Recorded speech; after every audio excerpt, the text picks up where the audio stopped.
Shirt die করা, স্কুলের result তৈরি করা, এত কিছুর মধ্যে আমি আমার 3 দিনের বেনারস ট্রিপটা ঠিকমতো সাজাতে পারছিলাম না। কিন্তু থ্যাংক ইউ ডেস্টিনেশন গুরুজি ট্যুরকে।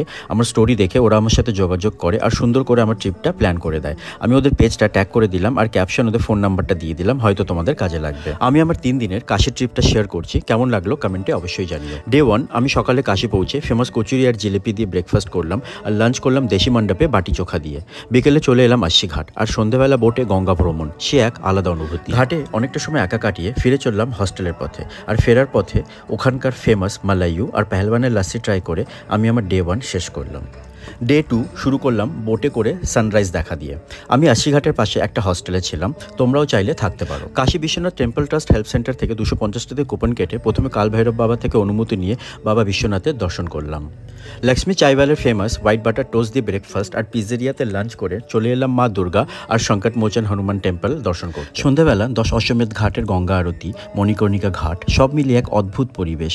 তোমরাও প্লিজ একবার অবশ্যই কাশীতে এসো। যাই হোক, রাতে ফেরার সময় ফেমাস চাট দিয়ে আমি আমার ডে 2 শেষ করলাম। ডে 3 শুরু করলাম রামনগর ফোর্ট দিয়ে। হাতে একটু সময় নিয়ে এসো, এখানেও তোমাদের অনেকের সঙ্গে দেখা হয়ে খুব ভালো লাগলো। ওখানে শিবপ্রসাদ লস্যি ভান্ডারের লস্যি একদম মিস করবে না কিন্তু।